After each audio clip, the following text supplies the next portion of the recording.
No. Magandang umaga mga kaibigan. Welcome po sa aking YouTube channel, ang Jose Otida Agri TV.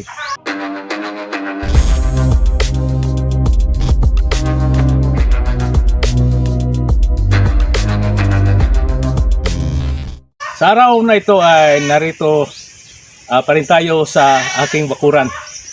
Sa katunayan, kita natin yung mga ornamentals natin. Pero ang gusto ko lang ipakita sa inyo ngayon ay itong tanim natin na pitsay na pinaangat sa itaas. No? Kasi po, nilagay natin ito sa itaas kasi kakainin ng aking mga native chicken. No? Natuto po ang aking mga manok na kakain ng ating pitsay. So, dito nilagay namin sa itaas. Nilagay natin sa kawayan. No? Puntahan natin ang ating mga pananim.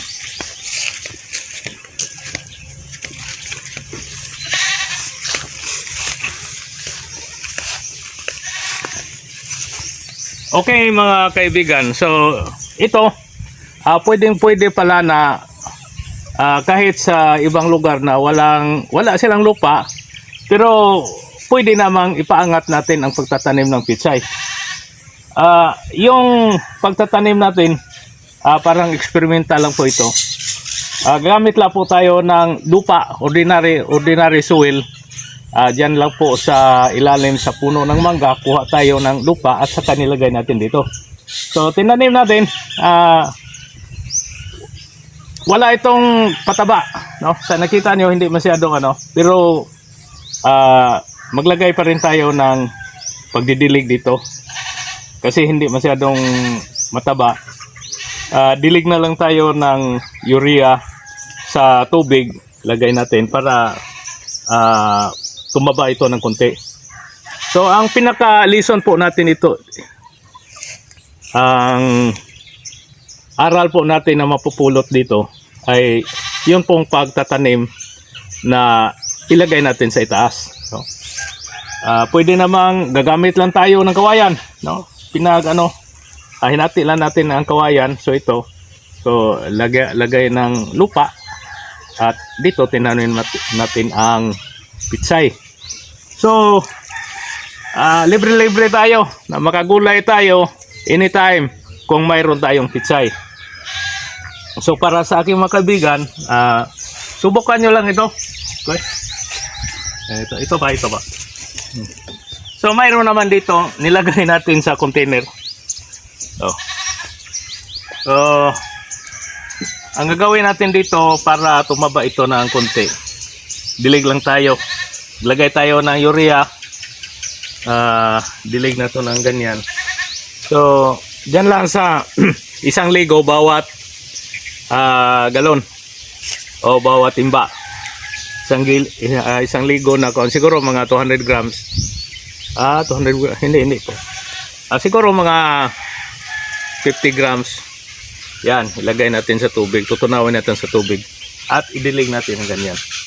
So mga kaibigan, para po sa iba na walang lupa, ito lang gagawin natin, no?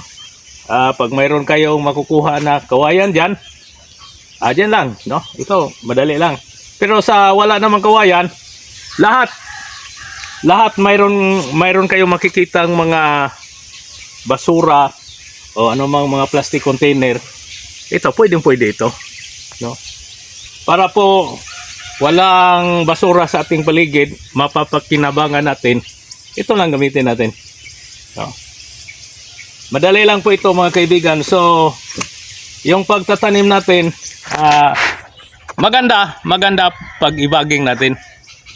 Kasi po hindi tayo mahirapan na pag tag-init, diretso, tuloy-tuloy yung tubo niya, no? So ibaging lang natin, yung baging natin nakaangat pa rin. Sa itaas pa rin natin kasi mayroong manok na pag-alagala, kakainin yung seedling natin.